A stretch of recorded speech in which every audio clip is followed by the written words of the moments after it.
Bom, então, nós estamos hoje, né, no encontro do LEPS, dia 25 de setembro, e vamos conversar com Pedro Castilho sobre o capítulo dele, intitulado A Teoria Pós-Colonial, a Psicanálise e o Cinema, uma articulação possível.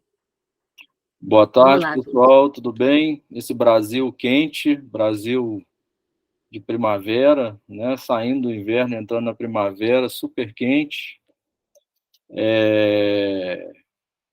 Então, a proposta de trabalhar esse texto, ela, né, me ocorreu exatamente porque a gente está nesses encontros preparatórios para o encontro do LEPS em Minas em abril de 2024, e esse texto foi um texto, vamos dizer assim, que tem uma forma de ensaio, não é? Mais um ensaio, e que foi encomendado pelo o Christian Dunker, organizador dessa coleção Psicanálise e Cinema, juntamente com a Ana Lucília Rodrigues, né? Então, ele está publicado nessa coletânea de Psicanálise e Cinema, ele está no volume 7, que é o cinema pós-colonial. Eu não sei se vocês conhecem essa coletânea dele, tem trabalhos muito interessantes nessa articulação entre o psicanálise e o cinema. Então, eu resolvi escrever esse texto pensando, né, em 3 pontos fundamentais: no conceito de pensamento pós-colonial, na articulação possível entre o pensamento pós-colonial e a psicanálise, e, né, em seguida, a contribuição do cinema, mais especificamente o filme Macunaíma. Então, esse texto, né, quem já leu, viu que tem essas três articulações, né? Tem ele é um texto de 3 momentos, vamos dizer assim. Eu já começo esse ensaio fazendo uma citação de um poeta contemporâneo, né, que morreu há pouco tempo, que é o Ali Solomão. Eu acho que essa epígrafe, nessa frase dele, funciona muito bem como epígrafe para a gente entender o próprio texto e o pensamento pós-colonial, que tem na sua né, na sua contribuição, a sua melhor forma de pensar, né, essa articulação entre as questões da identidade, a questão da hibridez, né? Então, eu já comecei com essa epígrafe: entre o meu ser e o ser alheio, uma linha de fronteira se rompeu, né? Então, essa relação entre eu e o outro, e pensar que essa relação entre eu e o outro tem uma linha tênue, né, que pode ser rompida. Qualquer coisa, gente, se alguém tiver alguma pergunta, alguma dúvida, tá? Só me, né, pedir a palavra que eu passo a palavra para quem tiver alguma questão. Então, logo na primeira parte desse ensaio, eu faço uma distinção, né? Eu começo a trazer um pouco o que a gente pode entender como pensamento pós-colonial. O pensamento pós-colonial seria uma crítica ao discurso colonial, né, uma resposta ao discurso colonial, assim como o pensamento pós-moderno também é uma crítica ao pensamento que marcou, né, 2 grandes séculos, que foi a modernidade. Então, eu faço uma articulação possível, né, com relação a isso, né, e trago essa ideia, né, de que existe uma proposta de pensar as consequências, né, e as contradições produzidas nas práticas coloniais, né? Então, quais foram as consequências e as contradições presentes nas práticas coloniais, né? Que tipo de resposta que a gente pode dar a esse discurso colonial, né? O termo ambíguo, né, que é o colonialismo, pode se referir tanto a um sistema de governo quanto a uma ideologia, ou uma visão de mundo subjacente a esse sistema.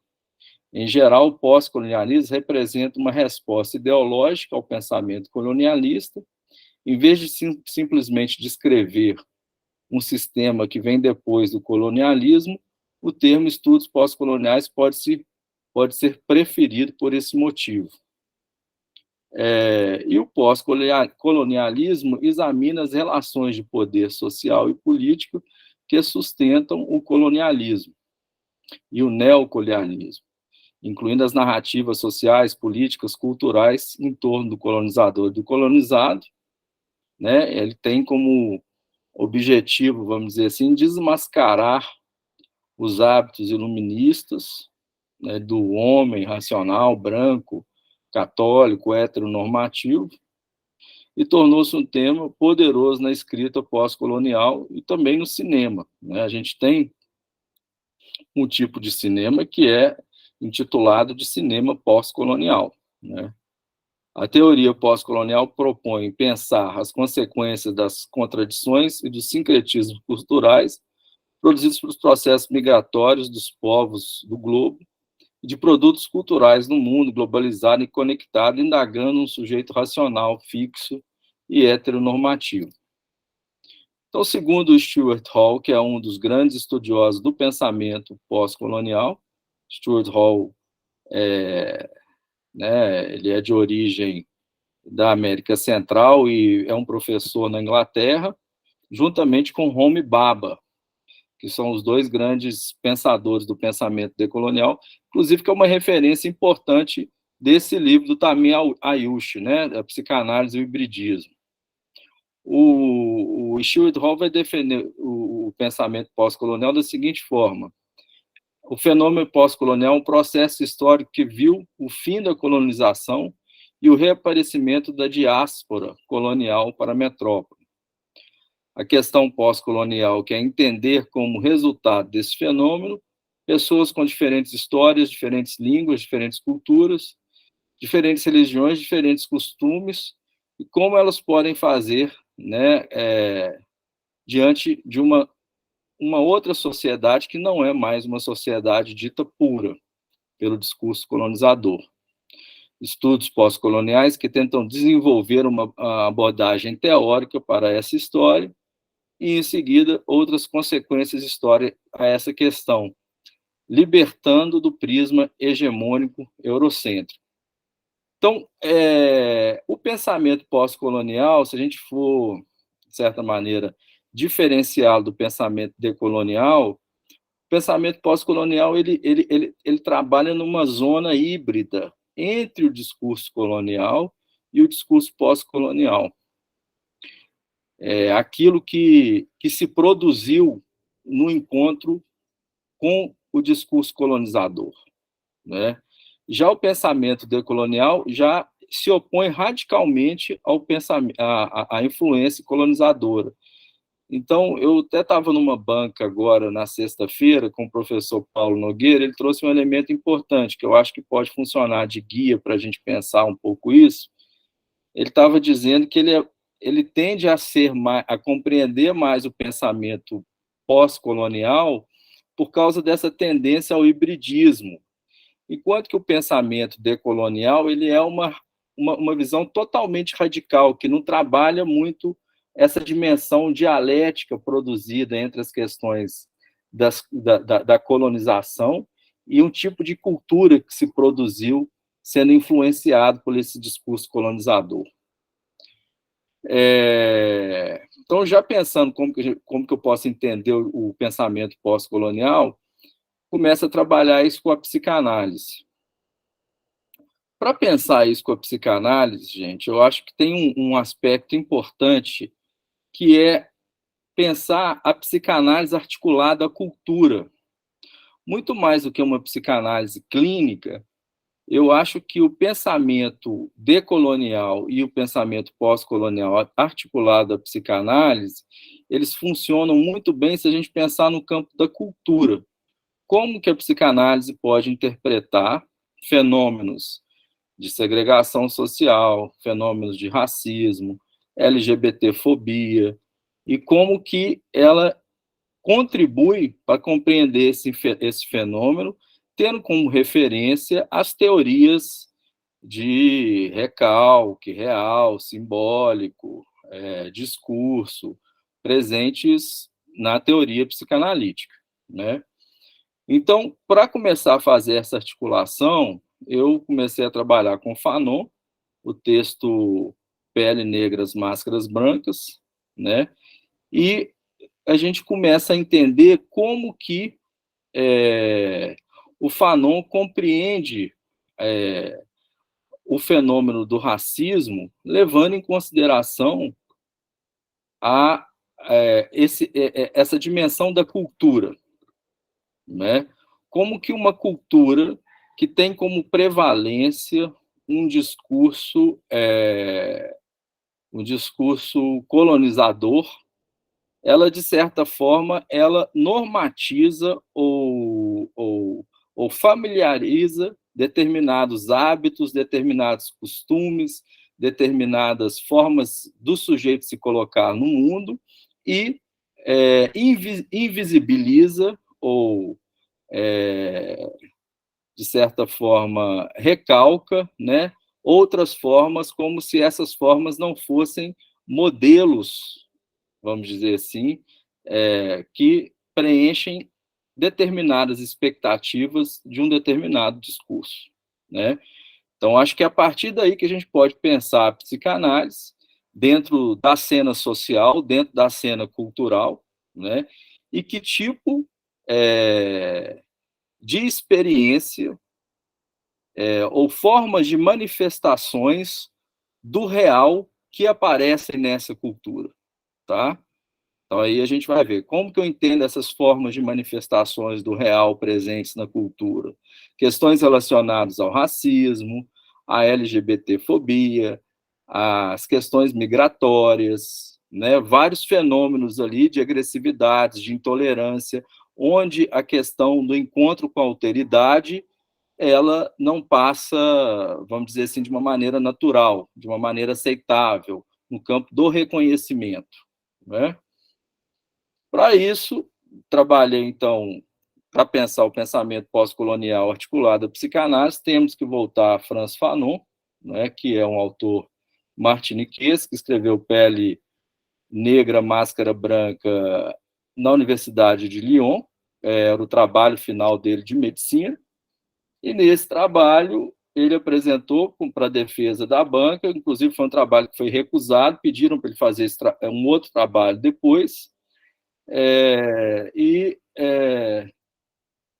um trabalho muito influenciado pelos pensamentos de Jean-Paul Sartre, de Freud, de Marx, de Hegel, né? Mas não é um trabalho de um marxismo ortodoxo, não é um modelo econômico, mas como as questões da luta de classe afetam as questões relacionadas à subjetividade, né? E, tendo isso como parâmetro, ele pensou essas questões relacionadas ao racismo e como que o negro ele subjetiva essa experiência do racismo, tendo como referência o modelo cultural e o discurso colonial, né? Ou seja, por que o discurso colonial joga luzes sobre uma determinada forma de você se colocar no mundo, produz um discurso do reconhecimento a determinadas formas do sujeito se colocar no mundo e apaga outras formas de se colocar no mundo, e qual que é a consequência disso no cinema, né? Então, são vários desdobramentos aí que eu estou propondo aqui para vocês. Então, o Fanon, no início, ele já traz essa ideia. Todo povo colonizado, isto é, todo povo no seio do qual nasceu um complexo de inferioridade devido ao sepultamento de sua originalidade cultural, toma possível diante da linguagem da nação civilizadora, isto é, da cultura metropolitana, né? O discurso colonizador, então, ele é um modelo para o povo colonizado, né? O Fanon já no texto Pele Negra, Máscara Branca. Do ponto de vista do Fanon, será amplamente criticado, identificar como é conflituoso esse universo entre o negro e o branco. E eles não são iguais e se relacionam como distintos. Para isso, né, o Fanon coloca que no terreno da subjetividade afirma que somente uma interpretação psicanalítica do problema do negro pode revelar as anomalias afetivas responsáveis pelo complexo do racismo e do colonialismo. O resultado é que cada indivíduo tende a assumir um universalismo inerente à condição humana. Então, já temos aí, né, um problema que o Fanon vai trazer do impacto do discurso colonial, mais especificamente como que o sujeito negro subjetiva essa experiência, tendo, né, como uma referência o discurso colonizador, o discurso do colonizador. E aí eu acho que tem né, essa articulação da psicanálise com a cultura, ela é decisiva, porque ela tem uma contribuição significativa, e o Freud vai encontrar isso no campo das artes plásticas e da literatura, né, das artes de uma forma geral, que é a figura do estranho, né? Então, escrevendo esse texto, eu trouxe a figura do estranho para a gente pensar a figura daqueles sujeitos que não são iluminados pelo discurso colonial como sujeitos estranhos, né? Ou seja, sujeitos que não estão sobre a esfera de um certo reconhecimento. Para isso, Fanon procura definir os efeitos subjetivos que aparecem na subjetividade do branco e no negro quando está o negro do lado de fora do campo do olhar, né? Então, aí tem uma dimensão escópica também, uma dimensão do reconhecimento, uma dimensão escópica, onde o negro ele não está incluído no campo do olhar, do campo da própria lógica narcísica produzida por um discurso que é um discurso colonizador. Então, tem essa dobra, vamos dizer assim, né? De um discurso político, de um discurso ideológico, e como que esse discurso político e ideológico afeta o campo da subjetividade. O fato de estar presente do lado de fora faz aparecer os efeitos das questões coloniais juntamente com a formação do eu. Um diálogo agonístico entre eu e o outro transforma-se em uma questão psíquica, social e política. Esse tensionamento reverbera nos afetos de ódio, da indiferença, da cena social. Neste ponto, há uma convergência entre o subjetivo político, né? É por isso que logo no início do texto do Fanon você vai trazer essa ideia que a questão do racismo é uma questão psicopolítica. Não é uma questão psicológica, mas é uma questão política também, porque tem um discurso ideológico que engendra e reproduz determinadas formas de uma determinada cultura se orientar no mundo e entre eles, né? A partir desse ponto de vista, a sociedade, ao contrário dos processos bioquímicos, não escapa à influência humana. É pelo homem que a sociedade chega a ser, e o prognóstico está nas mãos daqueles que quiseram sacudir as raízes contaminadas do edifício, né? Essa é mais uma frase do Fanon. Então, ele vai levar em consideração essa ideia de que é muito mais uma questão social e cultural do que uma questão individual e de um determinado sujeito, de uma psicologia única. Por isso que ele transforma para um problema da psicologia política, né? Andando na mesma linha aí que o Fanon, né, a gente vai ter o conhecido texto do Freud, de 1921, que é a Psicologia das Massas e a Análise do Eu, que o Freud também traz esse tipo de debate para pensar as questões relacionadas à segregação, trazendo essa ideia dessa indissociabilidade entre a psicologia individual e a psicologia social, né? E começa a compreender os fenômenos de segregação a partir dessas dimensões políticas também, e de grupo. A gente tem no texto do Freud narcisismo das pequenas diferenças, as questões da segregação, as questões do ódio. Ele chega, inclusive, a citar uma passagem interessante sobre a questão racial, né? Vou ter oportunidade aqui de ler para vocês. E o Lacan também seguindo esse mesmo debate que Fanon e Freud traz essa ideia, né, de que o inconsciente ele é apolítica. No seminário 14, a lógica da fantasia.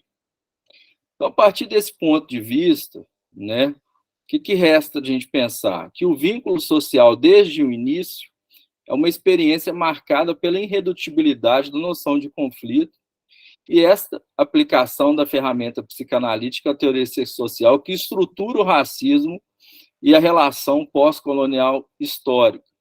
Segundo Lacan, que coloca o conceito psicanalítico de identificação a partir de Hegel, a partir da lógica de reconhecimento, tem um ponto que não se produz o reconhecimento, que é o objeto A, que está nesse lugar de resto. Se a gente levar isso para a esfera da cultura e para a esfera social, nós encontramos também sujeitos que ocupam esse lugar de resto, que não são reconhecidos, que obedecem um tipo de política que é a política da necropolítica, da invisibilidade, né? Temos os loucos, temos, né, os negros, os índios, as populações quilombolas, né, que não passam por essa esfera da lógica do reconhecimento, né? Então, eu fiz essa transposição, vamos dizer assim, para um discurso da psicanálise individual para a gente compreender o fenômeno social. É por isso que eu tendo a pensar muito mais essa articulação do pensamento pós-colonial e a psicanálise, muito mais na esfera da cultura do que na esfera da clínica, né? Para ser um resto que cai, que não pode ser colocado no reconhecimento do outro. O objeto é sem outro.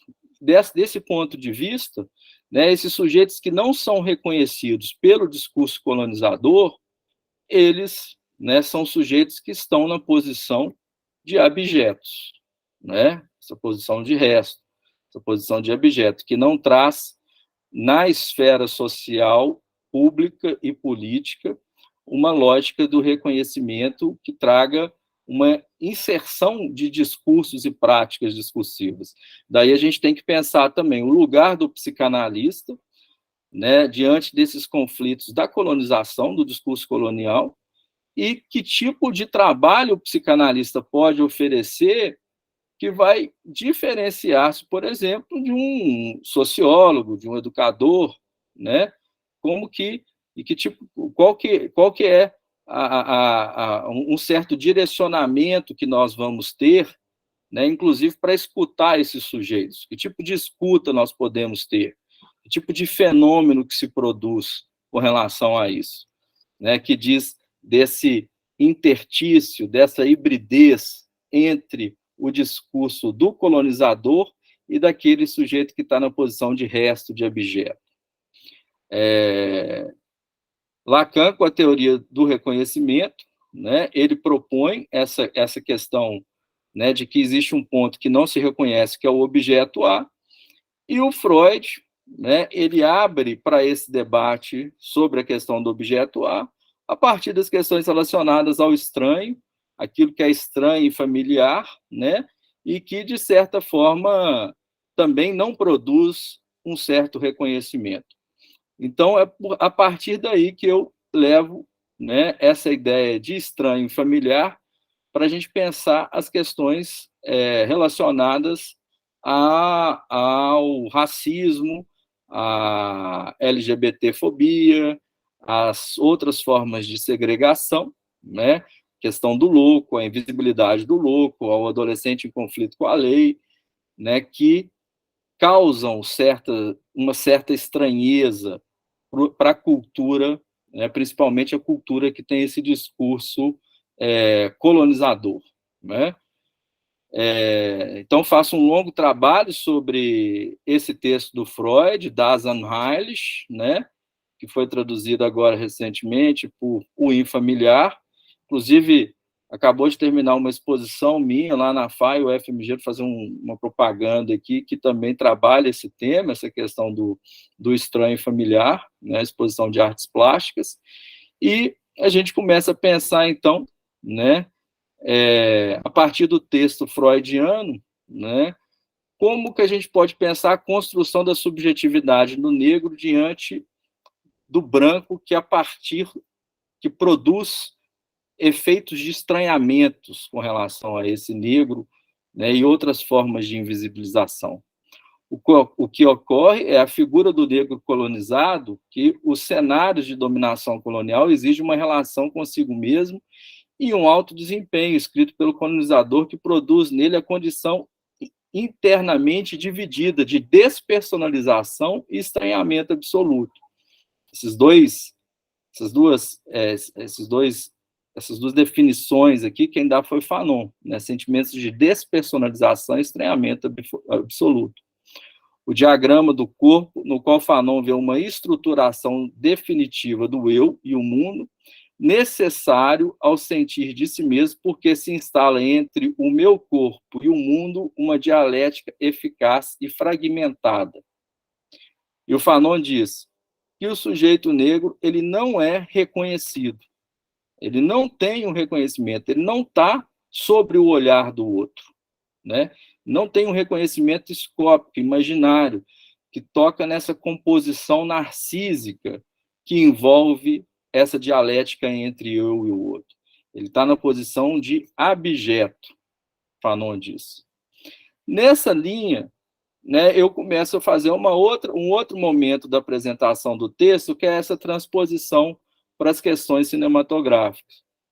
Primeiramente, eu trago um debate que Zizek apresenta, né, o The Pervert Guide of Cinema, o Guia Perverso do Cinema, tá? Em que ele trabalha essa ideia de que existe um determinado tipo de cinema, que é o cinema hollywoodiano, que reproduz esses estereótipos, esses clichês, que são sempre os latinos, são os sujeitos que são bandidos, né? Existe sempre um extraterrestre que vai invadir a Terra, e também a gente vai ver, principalmente no cinema dos anos 80, Hollywood está sempre atenta às questões que estão acontecendo nos debates políticos. Agora eles já estão colocando atores negros, né? A gente está tendo uma mudança significativa desse discurso, dessa hegemonia branca, europeia, católica, protestante, no cinema, mas a gente ainda vê alguns resquícios, né? E no cinema também a gente percebeu também reproduções relacionadas às questões raciais, né? Então, o cinema americano, que é um cinema que reproduz, né, práticas eurocêntricas, né, práticas de colonização, né, práticas onde o sujeito ele vai ficar mais em evidência, um determinado sujeito, né, esse cinema clássico. O outro, ele é um estrangeiro, é uma das referências da cultura europeia e americana. É recorrente a ideia de um personagem poderoso que salva um grupo e os protagonistas de um outro mal, estranho e ameaçador. As categorias de estranho, mal e ameaçador é recorrente nas narrativas fílmicas dos grandes mercados. A presença de um outro gozador também é uma constante nesses filmes. Por outro lado, né, aí a gente tem um outro tipo de cinema, que é um cinema batizado de cinema pós-colonial. O cinema pós-colonial, eles aparecem como representações da noção de infância, de feminilidade, de frontação com o exótico, e um olhar do outro, e uma noção de autobiografia como estratégia de reestruturação da identidade juntamente com condições étnicas tradicionais. O cinema pós-colonial apresenta formas de compreensões próprias ao outro colonizado, que não é produzido nas colônias, que faz uma crítica a esse tipo de narrativa. Para citar alguns, a gente teria, né, entre eles o filme Macunaíma. O cinema pós-colonial é importante objeto de estudo que investiga as identidades híbridas, levando em consideração aspectos culturais, econômicos, políticos inconscientes presentes na representação dos filmes produzidos nas colônias. O caminho que leva aos questionamentos das identidades fixas, propondo personagens que levam em consideração as questões relacionadas a uma ambivalência, ao hibridismo, a um terceiro de espaço de negociação entre o simbólico e o imaginário. Eu acho que é aí que é um ponto importante. né? Como que é essa concepção do hibridismo e que tipo de narrativa se produz no encontro entre aquilo que, de certa maneira, se faz estranho, mas se familiariza, né? O que a gente pode trazer à tona, enquanto psicanalista, significantes novos que são inventados na cultura? Acho que isso é um ponto importante para a gente pensar o lugar da psicanálise na cultura. Que tipos de significantes novos, vamos pensar nos jovens, nos adolescentes, que trazem, por exemplo, um discurso de um hip-hop americano, mas trazem algo da sua realidade, criam significantes novos ali, embora seja um discurso colonizador, mas já tem alguma coisa dele e, a partir daí, traz algo de original nessa dimensão híbrida da formação de uma nova cultura, né? Acho que é aí que é o ponto que a gente tem que pensar o lugar do psicanalista. Por essa razão, os cineastas, por exemplo, eles fazem algumas misturas desses conceitos, né? A invenção de uma língua nova, né? Isso, por exemplo, eu cheguei até a ver.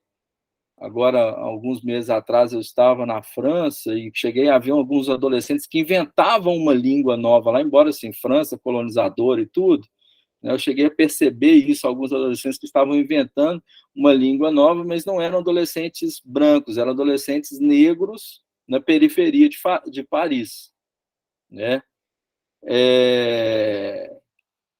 Por exemplo, o que a gente tem também quando a gente vai viver numa cidade né, que fala outra língua, o Span English, que é uma mistura de inglês e espanhol, né?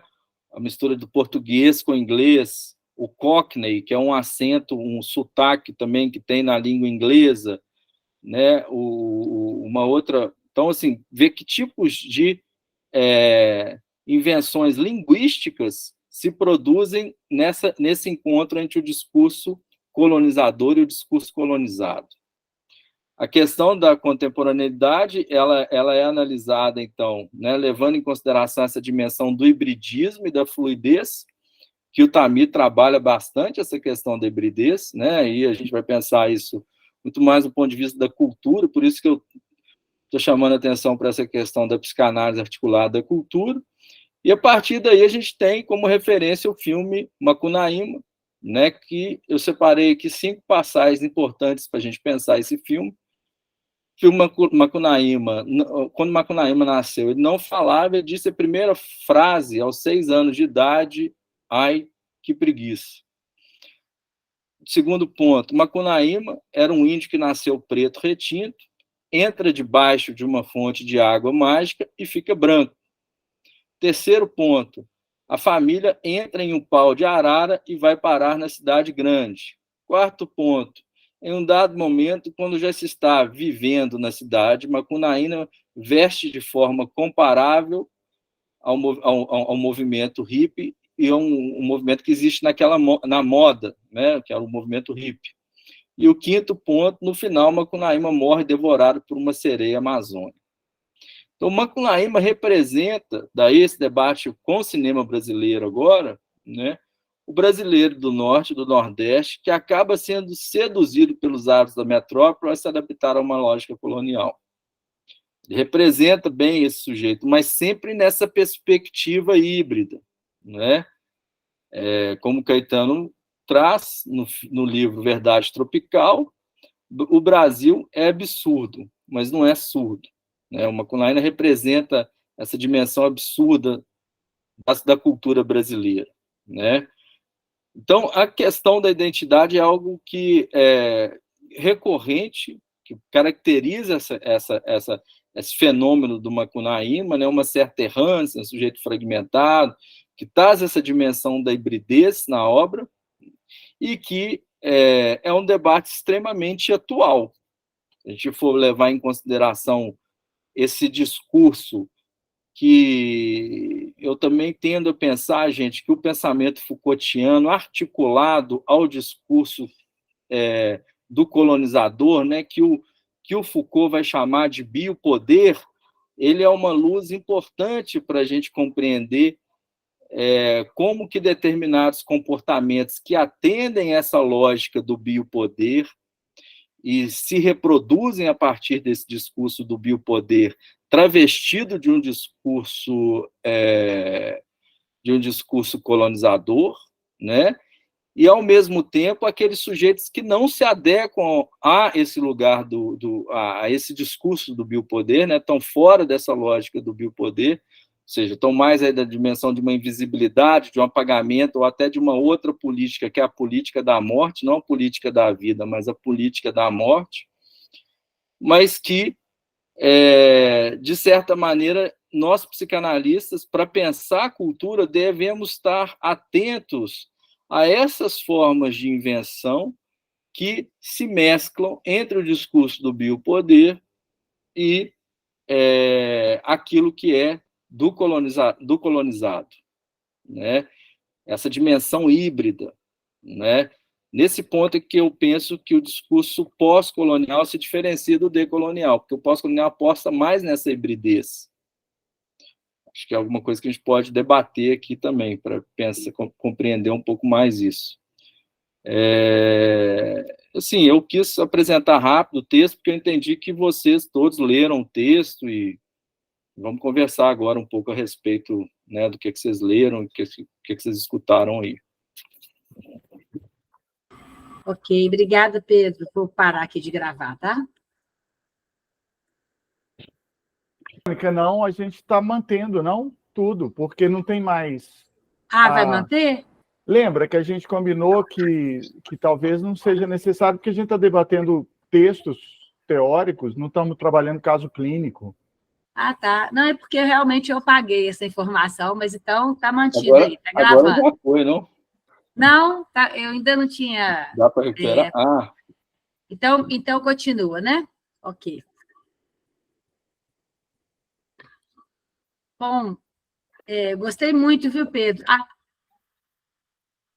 Marcelo, posso só fazer um comentário aqui antes, rapidinho? Eu acabei não levantando a mão. Eu queria só comentar, né, que gostei muito de ler seu texto, Pedro. Comentei com o Pedro que cada dia a gente vai descobrindo uma novidade sobre o Pedro.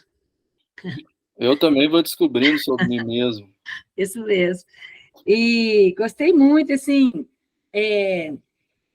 eu queria, se fosse possível, né, não sei se é uma questão possível, mas eu fiquei pensando muito nessa diferenciação da pós-colonialidade, né, decolonialidade, e se isso teria efeitos assim, para essa articulação com a psicanálise. E também na sua fala, né, na sua escrita, quer dizer, o seu texto traz muitos elementos, mas essa questão da cultura que você prioriza, né?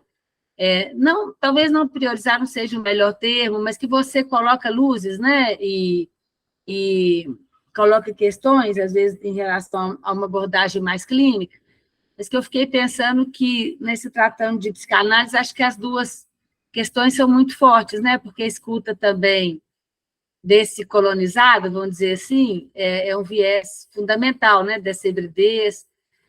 Aí, depois, se você quiser comentar, eu passo aí para o Marcelo.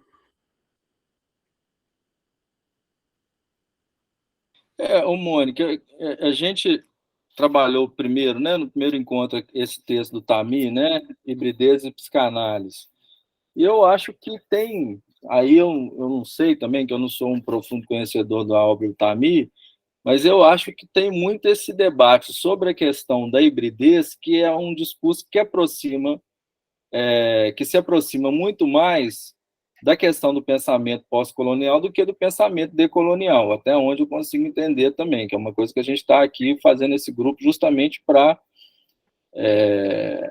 ir se familiarizando com os conceitos, com os termos, para ir elucidando, né?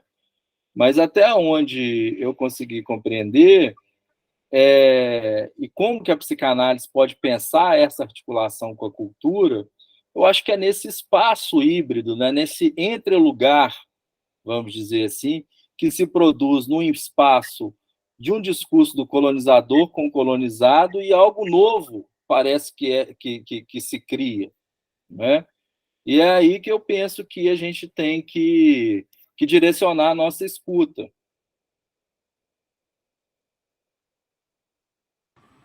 Ok, obrigada, Pedro.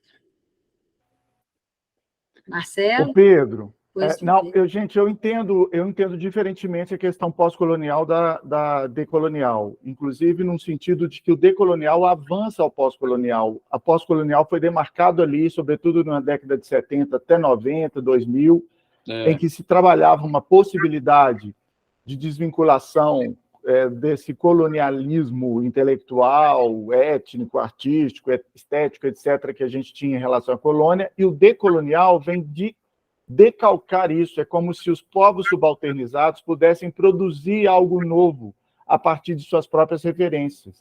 Então, o decolonial vem, a partir do teórico lá do Peru, que eu esqueci o nome na área da sociologia e filosofia, ele vem trazer essa ideia no sentido de que talvez algo que prescinda ao colonial, não é pós, nem neo, nem contra, nem anti, nem nada propriamente, mas você vai decalcar-se do colonial para poder produzir algo próprio. Assim que eu entendo. Então é um pouco diferente, na verdade, né? Assim, não seria a sequência do pós-colonial propriamente. O pós-colonial seria, inclusive, ali a partir do Homi Bhabha, né? Ou do Stuart Hall e desses jamaicanos, essas pessoas que começaram a introduzir esses elementos, mas eu acho que o decolonial dá um passo além.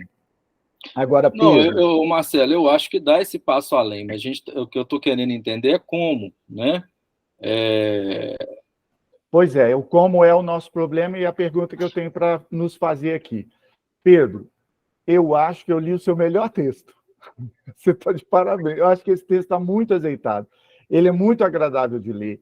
Ele dá o recado e mais, você está apostando que a psicanálise pode estar ao lado da teoria pós-colonial e ao lado do cinema, o cinema feito no sul global, você está apostando que a psicanálise possa fazer uma tríade com isso. Eu não sei bem se é possível. Eu estou apostando. E o que você acha dessa aposta aí? Pois é, eu não sei bem se é possível, mas é muito interessante, porque é claro que eu levanto essa bandeira também.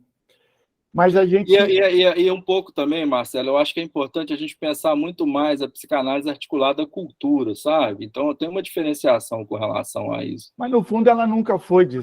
Ela nunca... Quando a gente psiquiatrizou a psicanálise, é que ela ficou desvinculada, mas isso não estava em Freud, isso não estava em Lacan, isso não estava em Winnicott, que trabalhava com a guerra, isso não estava nos teóricos básicos que a gente vem os seminais, né, que a gente se baseou para construir as nossas teorias, não estavam. Mas depois de uma psicanálise psiquiatrizada no meio do século, eu acho que isso foi condenatório para nós. E a gente é efeito disso. Nós estamos numa faculdade de educação, por exemplo, né, eu, você, Mônica, outros, nós estamos na faculdade de educação fazendo isso, fazendo psicanálise política, né? Nós estamos fazendo uma psicanálise política o tempo todo, que eu acho que é resgatar o nome da psicanálise que estava lá desde o início dela. Só que aí, Pedro, o como é o nosso buraco, que é o que nós vamos ter que construir. Eu brinquei lá na disciplina de subjetivação do eu, que eu estou dando lá na pós-graduação, eu brinquei com um grupo que, nesse momento, Freud precisa de nós, assim, precisa de mim, de você, da Mônica, da Libéria, de quem está aqui. Quer dizer, precisa de nós, somos psicanalistas da atualidade fazendo esse movimento propriamente. E é curioso, Pedro, isso é a questão que eu faço para você, eu faço para mim, é que nós apostamos nisso, mas para fazer essa base, a gente volta no Estranho do Freud, no Psicologia das Massas, no Lógica do Fantasma, do Lacan, lá no Foucault com a biopolítica, que são todos eurocêntricos, são todos europeus, são todos uma visada. Então, para eu justificar o pós-colonial, eu volto neles. Esse eu acho que é um nó, que nós vamos ter que resolver. Assim, qual é a capacidade que nós temos de nos autorreferenciar, de nos trazer propriamente, ou qual é a capacidade que a gente tem de teorizar ou de praticar algo que faça com que a gente nos autorreferencie enquanto sul global. Porque você encerra com a biopolítica do Foucault. Aí a gente fala, tá ok, tá bom, eu também concordo e eu sou solidário, só que cada vez mais eu estou me perguntando qual é a capacidade que eu tenho de olhar os nossos colegas, como eu vi o seu texto, e vi de tantos colegas que estão produzindo coisas interessantes aqui no Brasil e na América Latina, em outros lugares, de nos autorreferenciar para a gente formar vetor. Eu acho que rapidamente a gente cede a um modelo europeu que nos hegemoniza. É isso. É um grande desafio, né, que você está trazendo.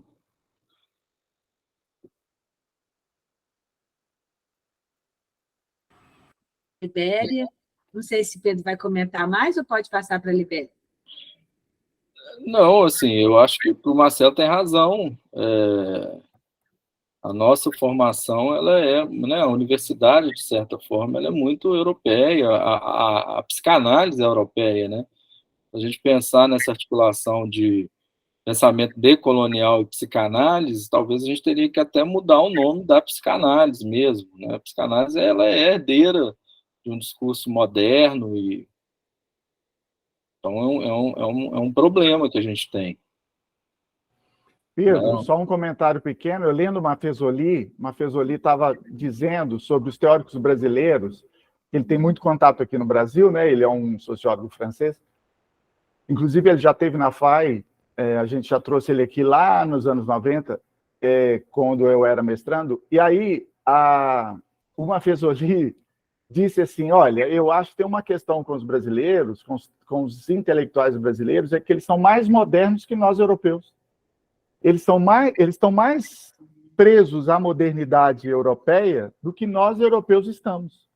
Ele já estava falando da sociologia do cotidiano, da banalidade dos hip-hops, das manifestações lá do dia a dia, e nós ainda estávamos querendo aquele modelo francês de república como princípio intelectual. Então, ele se assustava com isso, quando ele via nos brasileiros o eurocentrismo maior do que o próprio europeu. Eu tendo a pensar assim também.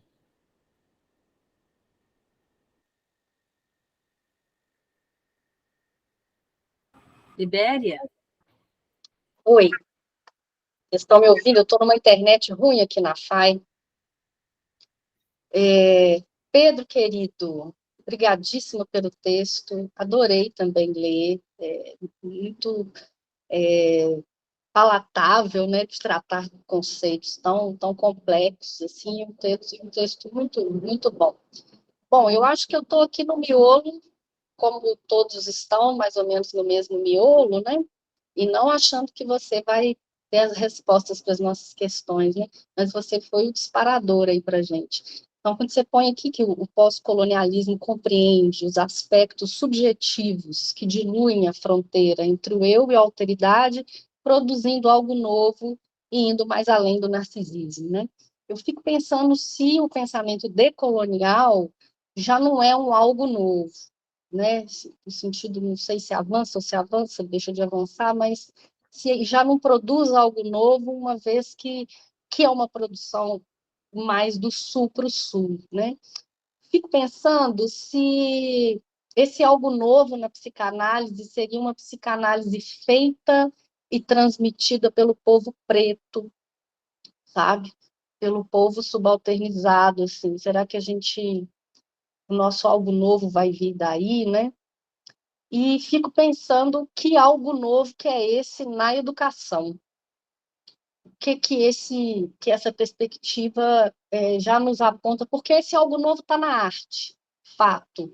O seu texto transita aí, né, por um cinema do século XX, mas a gente está aí com o cinema do século XXI, a Bienal de São Paulo é toda uma cabo a rabo, né, uma arte decolonial maravilhosa, assim, não só pós-colonial, mas decolonial. Então, na arte, a gente já vê esse algo novo. Pergunto se esse algo novo na psicanálise não é uma psicanálise praticada e transmitida pelo povo preto, e qual seria esse algo novo na educação, que são essas coisas do miolo que tem me feito pensar, por enquanto só pensar.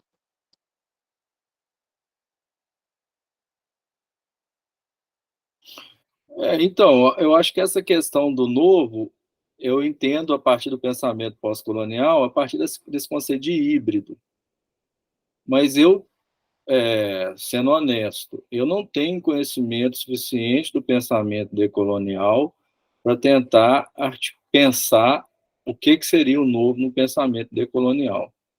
Não tem estudo suficiente, fui até Homi Bhabha, inclusive, que é um autor, né, Maria Alice sabe bem disso. Homi Bhabha, Stuart Hall, já é Fanon, são autores que são muito lidos na Faculdade de Letras há mais ou menos 30 anos, né?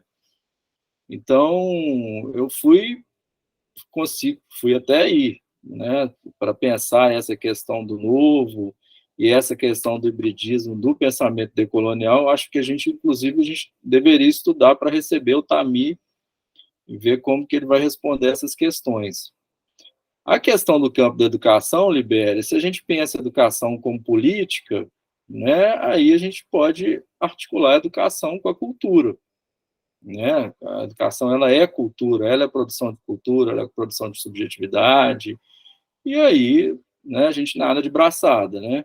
Se a gente pensa a educação dessa forma, a gente vai ter aí muitos elementos para pensar esse algo novo em formas e modos de subjetivação, questões de raça, gênero, classe, né? Não só do sujeito do negro, mas do louco, do adolescente em conflito com a lei, né? Das questões de orientações sexuais que saem desse discurso heteronormativo.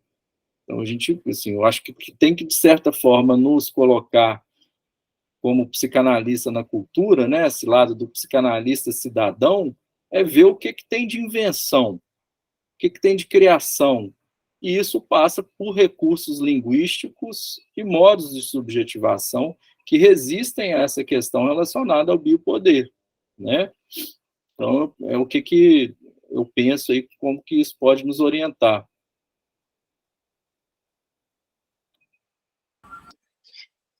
Maralice, você tinha levantado a mão?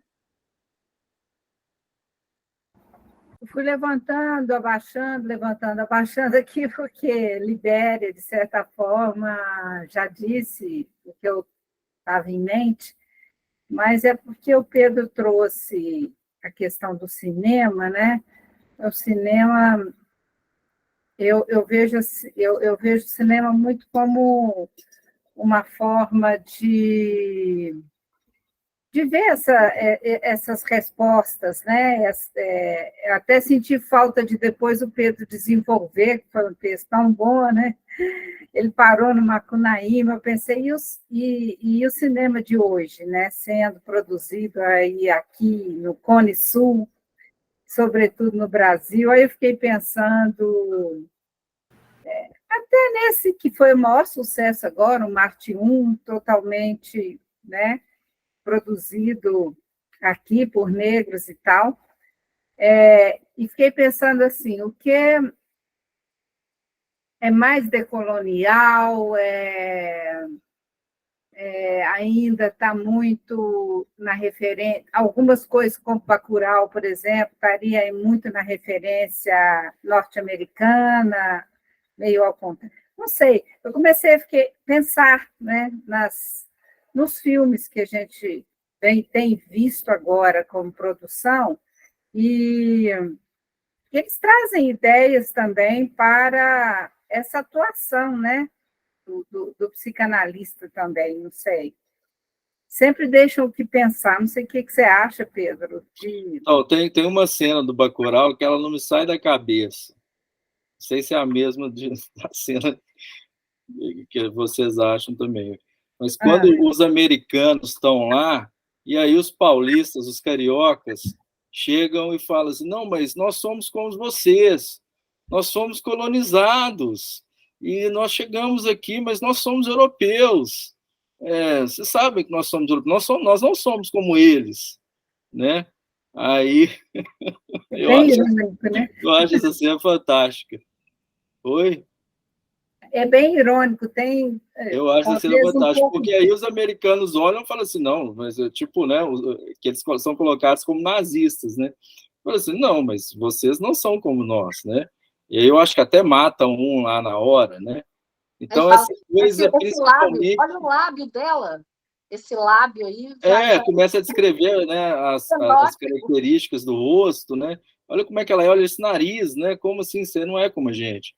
Aí eu acho que tem essa questão, assim, né, dessa classe, né, média, alta, brasileira, de se identificar com o discurso, isso que o Marcelo está falando também, né, de querer ser, inclusive, ser mais europeu do que os próprios europeus, né, e não tem nada disso, né, assim, e ao mesmo tempo também não vai para uma roda de samba, não vai para uma favela, não vai, né, fica nos shoppings, nesses lugares fechados, e não cria subjetividade.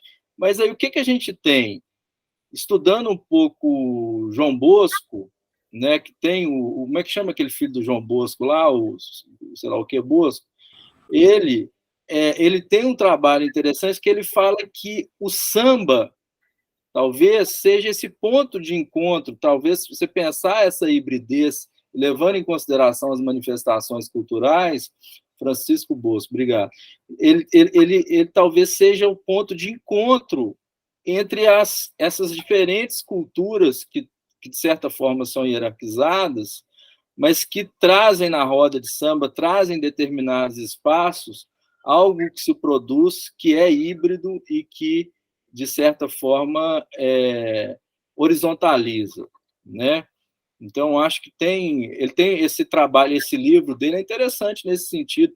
Eu acho que a gente tem que ler também um pouco os culturalistas, né, os teóricos que trabalham a questão da cultura, o que é a cultura brasileira, né? Caetano é uma grande chave para a gente pensar isso também, Wisnik, né? Que são esses sujeitos que, de certo, que nos orientam aí para pensar que tipo de produção se faz no encontro entre o discurso do colonizador com o colonizado, né? O samba né, a essência, né? Pixinguinha, esses grandes músicos aí, né? Pixinguinha é uma maravilha, né? Assim, você escuta esses caras, os caras são geniais.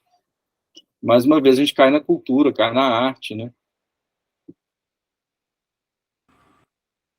Bom, Libério, você quer falar de novo? Ou... Não, né? Então é o Pablo.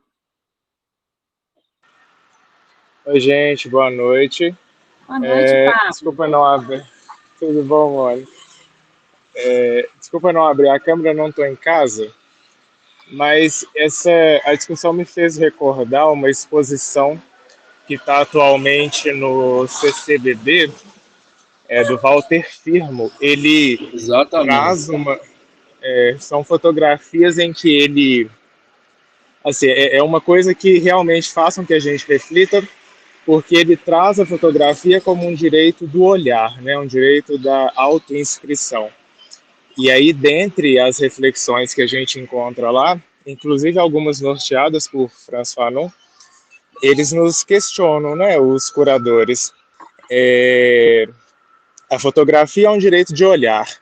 Walter Firmo traz muito essa questão do fotografar o povo preto, a diáspora que esse povo sofreu e como que isso foi se enraizando no Brasil nas várias manifestações culturais. Mas como que esse povo preto tem sido interpretado e tem se auto-interpretado, se eles conseguem, ou se esse trabalho de interpretação tem passado de subjetivação, né, tem passado por um prisma da branquitude, ou se já há uma capacidade de uma autoinscrição, de uma autointerpretação, sem que seja necessário passar por esse prisma da branquitude, esse prisma colonial, esse prisma do povo branco interpretando o povo preto. Então, é muito interessante a gente notar como ele vai tentando fotografar de maneira que a gente reflita, né? Como que a gente interpreta essa diáspora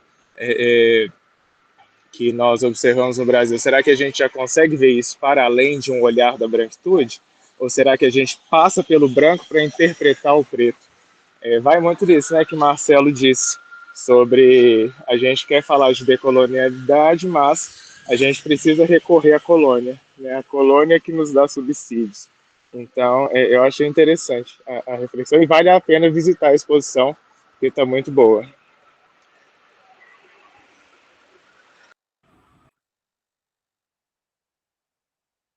Eu também gostei muito, Pablo. Realmente tá genial. Não, eu quero só fazer uma parte aqui. E tem uma coisa, um dado curioso, interessante, né? Nas fotos que o Walter Firmo faz do Bispo do Rosário. Tem até um livro que tem essas fotos, né? Então ele pega as sombras do bispo e coloca como se ele tivesse conseguido alcançar uma luz, um ângulo que mostra o que ele viu do bispo. E depois nos registros do bispo, né? Você vê que ele é que fez a pose e pediu para ser fotografado daquela forma. E o crédito foi para o Walter Firmo, mas quem queria ter se mostrado de determinada forma e não é citado é o bispo. Ele se apropriou, colonizou as fotos do bispo. Isso aí eu não aceito. Bom, o Danilo e o Lucas estão com a mão levantada. Eu só queria comentar com vocês uma coisa que a gente falou do Bacurau. Para mim, o Bacurau tem aquelas cenas aonde começam a mostrar para a gente o quanto que aquela população ali nativa, né, estava muito bem preparada porque estava vindo dos americanos. Para mim, aquilo é o melhor. Tipo assim, a cena que o, o casal está nu, num barraco, né? E aí o pessoal chega para matar e, na verdade, o cara já sai com uma espingarda. Então, eu acho que ali, para mim, em termos de representação, de tentar dar alguma nuance ou um contorno para isso que a gente está falando, dessa questão de talvez tentar uma representação que não passe, né, pelo menos só pelo norte global, para mim o Bacurau tem essas cenas que me ajudam, sabe, dar uma forma para isso. Assim. Aí o Danilo tinha escrito lá no chat, né? Que bom que você vai. Boa Vai noite, lá um Pedro. pouquinho. Eu não sei se vai conseguir me ouvir bem, mas Estamos Pedro, ouvindo. legal. Eu queria primeiro agradecer, né? Primeiro, parabenizá-lo pelo texto.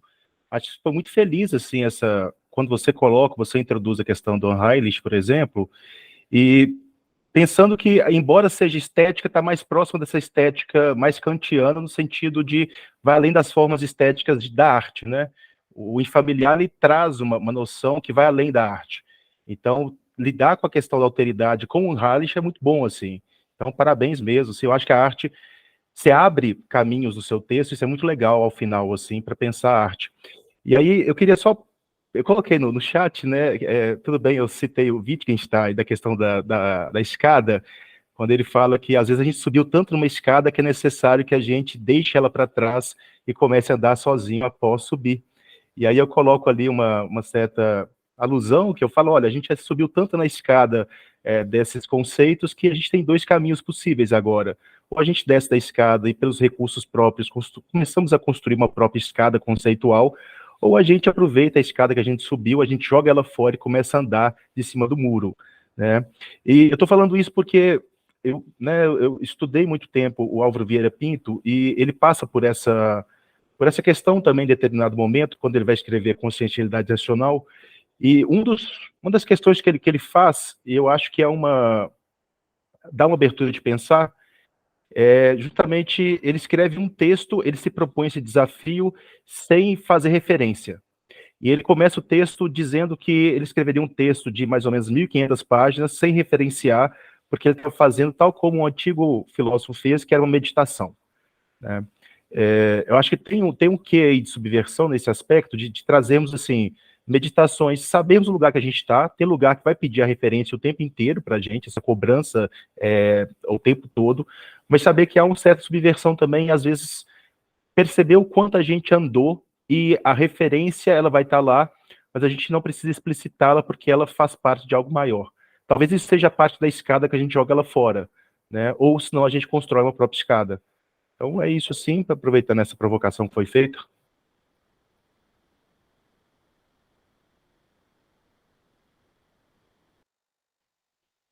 Bacana, Danilo. Eu acho que é por aí.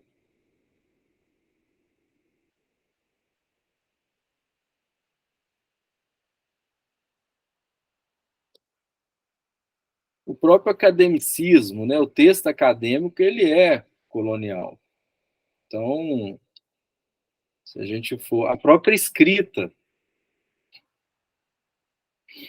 os outros saberes são saberes orais, né? Então, acho que se a gente for radicalizar, a escrita ela já é algo da tradição cristã europeia, né?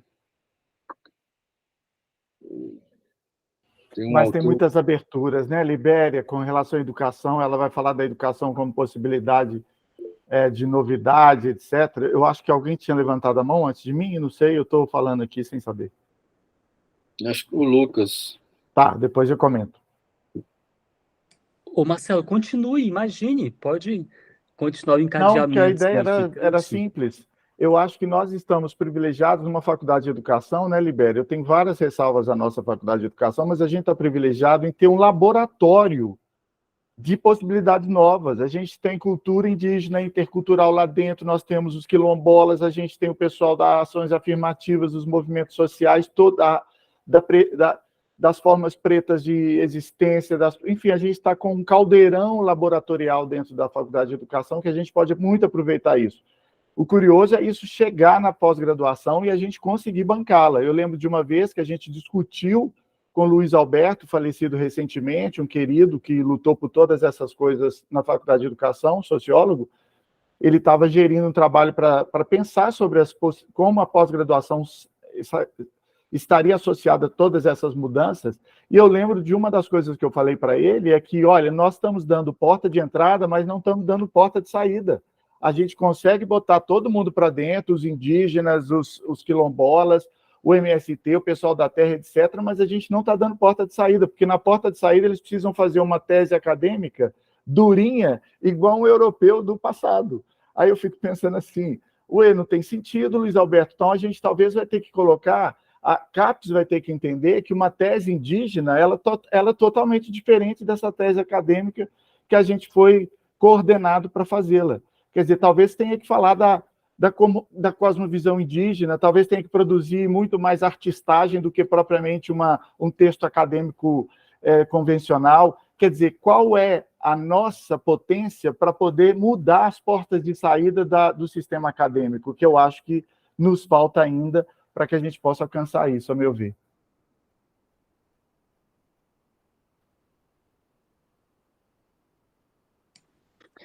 Marcelo, fazendo um elo com o que você trouxe, além de porta de saída, é também a permanência, né? A evasão desses estudantes é progressiva. Aqui na UFSC nós temos, né, várias políticas, inclusive, de acesso, mas a permanência, né? E a saída, na verdade, a saída é uma questão interessante, porque muitas nem chegam a isso. Ou seja, né, uma permanência, uma travessia aí na graduação, por exemplo, para a saída. Nem chegam, né, a isso. Mas, enfim, né, muitas lutas. Parabéns, Pedro, pelo trabalho, muitíssimo interessante o modo como você foi articulando e mantendo, né, essa complexidade e o conflito, né, psíquico, né, como você fez questão. Eu acho que resguardar isso é um lugar ético da psicanálise. Mas fiquei pensando em algumas coisas, em alguns tópicos. Seu texto me fez rememorar um trabalho que eu apresentei em 2016, lá em Tucumã, em que eu fiz uma articulação entre Unheimlich e abjeto.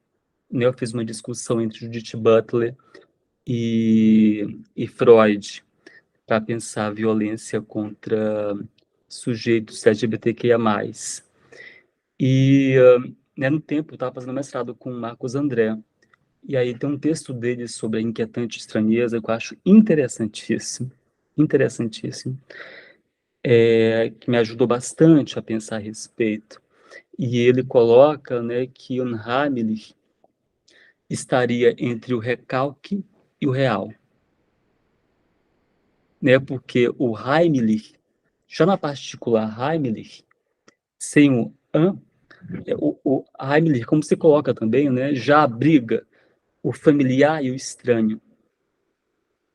E o do Heimlich é uma radicalidade aí da estranheza e também da familiaridade. Eu acho isso bastante interessantíssimo. De fato, né, é um conceito complexo que, ainda que se invente, né, formas de tentar traduzir, eu acho que o termo, né, em alemão traz uma complexidade, né, muito diferente, que, por exemplo, infamiliar, o mesmo infamiliar, né, que foi aí uma invenção genial, talvez não traria, né, essa complexidade da experiência, tal como Freud nos colocou. Mas então, eu fiquei pensando também, né, em relação à cultura clínica, né, como você traz, será que a gente poderia pensar, né, que a cultura está na clínica, a clínica está na cultura, né, para não corrermos o risco aí de cairmos em uma dicotomia? E aí, quanto à decolonização, eu fiquei pensando numa coisa, é assim, como compartilhamento, né, uma hipótese de trabalho. Se nós pensarmos que a decolonização poderia se colocar, né, como uma tensão e uma separação, né, do sujeito, né, com o outro, né, o não sucumbir ao gozo desse outro, para o sujeito se pôr como tal e desejante, será que a partir da ética psicanalítica, que Lacan, inclusive, traz Antígona, né, como inspiração, e Antígona, né, o próprio termo, né, etimologia, diz aí da separação, né, um contra, né, o outro, será que a decolonização não se faria, não se ensaiaria na radicalidade da clínica psicanalítica? É uma questão para a gente, né? Me veio agora. Enfim, tá aí uma questão. E aí, a partir do que o Marcelo colocou também, em relação ao que podemos produzir, a nossa relação, né, com a colônia, com os colonizadores, eu fui pegando, né, alguns livros aqui. Um deles é O Estrangeiro, da Catherine Cotai, lá dos anos 90, inclusive, um livro bem interessante, mas também um livro da Tânia Rivera, Psicanálise Antropofágica. Eu queria compartilhar alguns fragmentos aqui que eu achei bem interessante, rapidamente, né, eu peço licença a vocês. Olha como ela põe, né, no texto, um texto que chama Psicanálise do Outro, e entre parênteses, para nela tomar lugar. De fato, afirmar que só interessa o que não é meu pode impedir que se questione radicalmente o que seria meu ou nosso, e assim contribuir para o encobrimento da violência das origens do país pelo discurso da miscigenação e da gentileza brasileira. Enfim, esse é um dos pontos. Ela vai desenvolver de modo bem interessante, né, trazendo também o Oswald de Andrade, sobre a experiência de deglutir o que é do outro e regurgitar ao nosso modo, mas acontece que ela põe em questão, de modo assim radical, o que seria nosso, para apontar justamente aí o descentramento nesse nosso processo também de regurgitar. E ela vai colocar, no final desse texto, que eu achei bem interessante, interessando-se pelo que não é de saída seu, ela põe entre aspas, o psicanalista talvez possa, em um país periférico, fora do centro, como o nosso, assumir seu próprio descentramento como fundamental e afirmativo de sua singularidade, e fazer dele um verdadeiro método de pulsação desejante e política do pensamento com os outros. Enfim, queria fazer esses compartilhamentos para a gente continuar os trabalhos. Parabéns pelo texto. Obrigado, viu? De nada, Lucas. Assim, o que eu posso responder? Eu acho que a gente tem que pensar por aí. Essa dicotomia entre clínica e cultura é algo complicado, embora a gente saiba que alguns psicanalistas ficam só no consultório, né? Para mim, elas se misturam. Posso falar um pouco de mim. É algo que eu estou na clínica, eu estou na cultura, eu estou na cultura, eu estou na clínica. Acho que é mais interessante pensar por aí. Pessoal, tem o Rafael que levantou a mão. Aí daqui a pouco, eu vou precisar parar de gravar, tá ok? Porque eu tenho aula às 19 horas. Aí, eu saindo não tem problema, pode manter aqui a discussão. Só que aí eu paro de gravar, porque aí precisa. Então, vamos ouvir o Rafael. Bom, gente, Pedro, muito obrigado pelo seu texto, e já inicio pedindo desculpas porque eu não consegui lê-lo até o final, mas eu prometo que eu vou lê-lo até o final. Mas eu adorei os pontos que você trouxe, e assim, eu vou trazer só algumas ideias, né, a partir do que eu já observei sobre algumas leituras sobre decolonialidade, talvez podem contribuir aqui, né, para a nossa discussão. Pensar a decolonialidade não como um exercício de se criar alguma teoria, mas sim como um exercício do questionamento, né? A decolonialidade, ela vem com esse exercício de questionar essas colonialidades do ser, do saber, da linguagem, né? A partir daquilo que se constrói, né? Desse norte global que vem escorrendo, né? Eu acho essa noção do hibridismo que eu aprendi lendo o seu texto, né, trazendo esses novos tipos de narrativa, significantes novos. Eu aprendi recentemente que os corpos do sul global, a gente tem que ter um olhar a partir de uma noção de cosmovivência, né? Pensar o corpo de modo geocorpo político, né, localizado. E a partir dessa posição, né, geopolítica, ver quais são os significantes que estão ali nesse laço com o outro na produção do próprio sujeito, né, os significantes que ele está ali produzindo, que podem servir como contraponto dessa cultura outra que a gente tenta desvencilhar, né, para poder fazer com que as nossas diferenças, elas coexistam, né, nesse laço com esse outro que é muito colonizador. Agora, teve uma fala sua que ecoou muito na fala da minha sujeita de pesquisa do mestrado, uma professora de inglês trans, e ela diz né, na entrevista dela, que ela disse assim: eu me negava a não pertencer.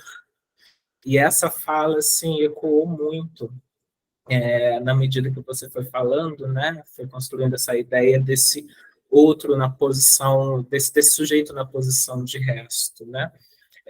Eu não sei se você já leu, mas me lembrou muito esse livro aqui, aproveitar que está gravando, esse livro aqui, A Cor do Inconsciente, da Isildinha Batista Nogueira, que ela vai falar, né, justamente dessa ideia de que o negro ele tem o desejo de tornar-se branco, né, para poder caber no laço, né, com o outro. Ao mesmo tempo, todo esse trabalho que você traz em relação à cena, né, com a cultura, eu acho muito interessante, porque a Butler, ela também vai trazer esse diálogo da noção do reconhecimento, quando ela vai dialogar três livros dela, que são Vidas Precárias, Caminhos Divergentes e Quadros de Guerra, em que ela faz um diálogo com a Susan Sontag e com gente, se eu lembrar o nome dela, eu falo. Mas ela vai trazer essas questões da noção de rosto, da ética da não violência, né? Como é que eu, diante esse outro que pode ser visto também como um resto, onde eu vou depositar ali minhas frustrações, né? Como é que alguma coisa ali no enquadramento da cena eu posso romper aí com esse circuito muito narcisista meu de querer descontar a minha raiva e o ódio no outro. o que pode, nesse enquadramento da cena, fazer com que eu tenha uma escuta ética desse outro e ter um reconhecimento desse outro dentro do meu circuito também, ali de subjetivação, enfim. Mas eu acho que é isso, que eu tinha para poder contribuir. O seu trabalho é maravilhoso e me deu aqui várias ideias para o meu percurso também aí do doutorado. Muito obrigado. Bacana. Rafael, você está no doutorado na FAI? Não, eu estou na FALE, isso, no pós-lim. Com a Moralice. Sim, também. Estou nesse percurso. Eu acho que você trouxe várias referências, né, que eu conheço, mas eu me limitei a trazer um pouco esse debate, né? Freud, Lacan, Baba, Hall, cinema, né? Que vai é muita coisa, né? Pois é, então, assim, né, eu acho que mas você está trazendo caminhos possíveis aí para estender essa questão, né? Assim, eu acho que é algo que a gente pode começar, de certa forma. Me interessa muito esse debate sobre a psicanálise e a cultura, tendo como referência esses autores, né? Butler também, né? Sontag, Susan Sontag, eu conheço aquele On Photography. Eu não conheço o outro dela, não, mas eu acho que tem muitos debates aí, né? No campo das artes plásticas, entrar com os teóricos que eu, inclusive, leio para pintar, que é o Retorno do Real, do Hal Foster, né? E eu acho que, assim, são autores, né, europeus e americanos, mas eu acho que, de certa forma, isso que você trouxe no início da sua fala, essa questão da cosmovisão, né? Como que isso abre, né? Eu acho que, assim, pensar essa dimensão da abertura e pensar algo ali de que, como que o discurso decolonial abre para esse tipo de debate também, assim, é uma outra subjetividade, é um outro registro, que fica difícil, inclusive, de ser capturado pela psicanálise, né? Algo... Assim, dentro da psicanálise, hoje, eu comprei um livro recentemente, e é interessante a gente pensar que talvez existam trabalhos que, ainda que não abordem questões decoloniais, assim, de teoria, né, traga, assim, explicitamente a teoria dentro do seu aporte teórico, tem uma abordagem completamente decolonial, assim, tem uma visão decolonial. Um exemplo que eu posso dar é um livro da Cláudia Riouf, que é A Língua Espraiada. Por exemplo, é um exemplo de como que a gente pode desconstruir o ensino da língua portuguesa na escola, né, assim, tirando esse olhar muito colonizador para a linguagem, fazendo com que o aluno ele use, né, assim, a língua ao bel prazer, vamos dizer assim, né, trazendo da sua subjetividade. Eu fiz mais um exercício de trazer o que dentro, por exemplo, da linguística aplicada existe, né, em relação à decolonialidade, que talvez possa, né, se contribuir para as discussões da psicanálise, porque a gente está trabalhando com linguagem, né. Um outro livro, só o último, gente, como referência, talvez, o Moita Lopes, ele trabalha bastante, assim, questões também. Esse livro aqui que ele vai trazer questões queer, talvez pode ser uma boa referência para a gente pensar, né? Que ele vai trazer a questão da linguagem a partir da produção de corpos dissidentes, né? Qual que é a linguagem que esses corpos estão produzindo. Enfim, é isso. Muito obrigado, Pedro. Isso aí, obrigado a vocês. Bom, pessoal, ninguém mais levantou a mão? Mais alguma questão? Ou a gente finaliza por aqui hoje? Não sei se Pedro quer falar algo mais. Não, acho que já foi falado. Feliz, assim, que vocês gostaram do texto. O texto já tem uns 4 anos. Um ensaiozinho, né? Uma brincadeira.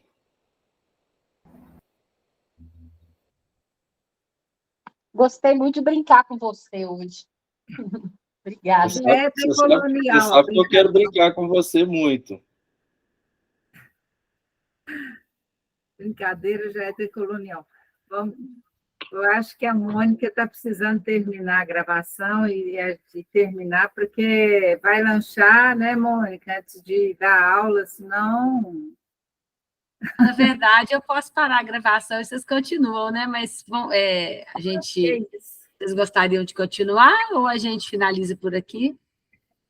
Podemos finalizar, né, por mim?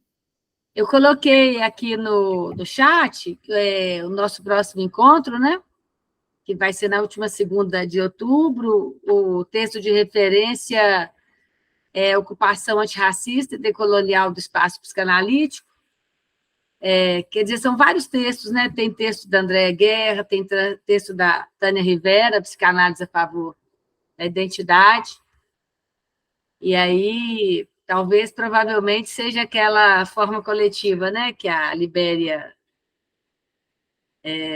provocou.